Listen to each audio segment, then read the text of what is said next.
significant role in reference to the Holocaust, as well as some of the things. For example, I think you've mentioned a lot about Anne Frank and some of the other individuals who were important in terms of the Holocaust. And so let's do it from that perspective. All right, so if you're just tuning in the last segment that we just finished, I basically talked about who Oskar Schindler was. He was a Nazi, and he did save thousands of Jews by pulling them into his labor camp where they didn't really do labor. They made bullets, which are really bullets that Oskar bought with the money that he gained from various things. But basically, he bought these bullets, you know, sold them off thinking that they were Jewish made, but really they weren't. They were made somewhere out of the country, I believe. But basically, when the war was over, you know, Schindler, he at first fled the country thinking that he was going to be charged and killed for crimes against humanity.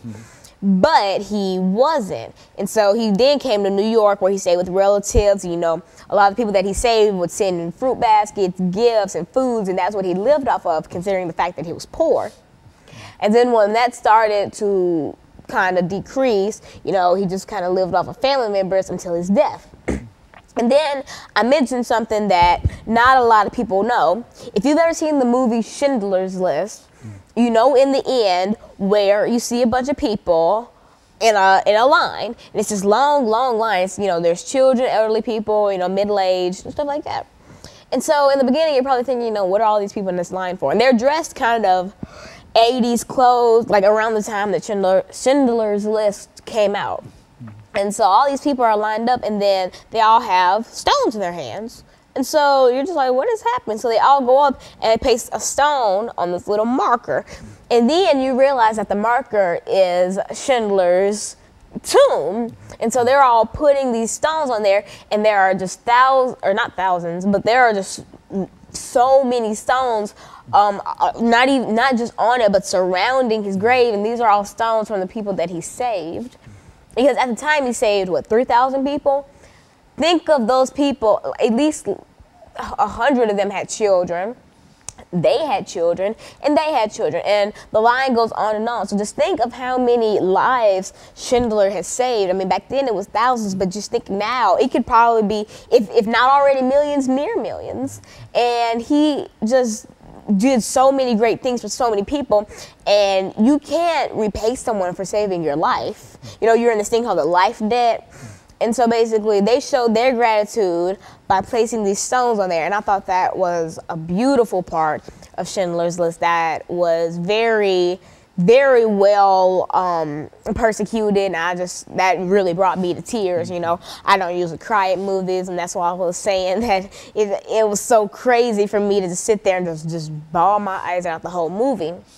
And so in a real sense, Alana, I think we've talked about Anne Frank and Oskar Schindler and whatever. And so what you're saying is, in spite of all of the horrors of the Holocaust and the deprivation of the Jewish population and et cetera, there were efforts on the part of individuals like Anne Frank and Schindler to help alleviate some of the suffering. And it's important to recognize these individuals, because somehow we can get caught up in the horrors of the Holocaust and believe that everybody, all Nazis, were in favor of killing all the Jews and et cetera. And here you've got an example. Now it's only one example, and certainly that might not have been common among all of the Nazis and et cetera. But nevertheless, this was an individual who's worthy of being remembered in terms of having that kind of information, that kind of memory. Is that what we're saying? Yes, and I think that nowadays we focus, like in schools, we teach about Adolf Hitler and Stalin and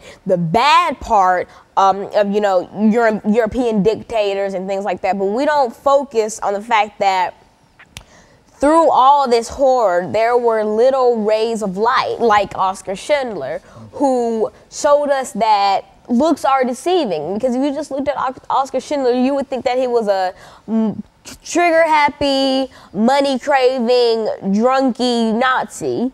And that's basically what he was, but he wasn't, you know, trigger-happy. That was his persona. That was his persona. And that was his costume, because strip away all the things that you would see when he was out, you know, having parties and etc. There was a man on the inside, and at the end of the war, when he was freeing all his, you know, people before he fled, he cried.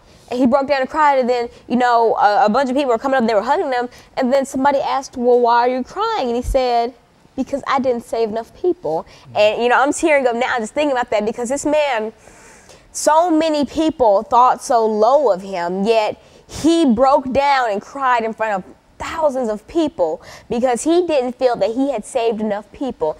Tell me this. I mean, there were probably other Nazis, but what other Nazi can you name that broke down at the end of the war and cried because he didn't save enough people? And I just think that it takes a lot of courage to be able to just do something like that. He just, you know, threw his disguise off and just, you know, basically said it out that I am upset because I feel as if I didn't do enough. They were like, you saved so many people, and, you know, and it's okay. And it was, because I don't think at the time he was thinking that, just think about the bloodlines that you're saving.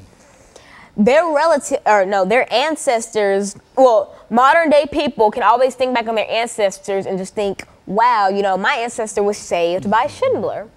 And so basically, that's another really gripping part of the movie that I cried at. And honestly, I just think that people, before judging, never judge a book by its cover, basically, because you don't know what's on the inside. And that's how Schindler basically got away with saving the Jews.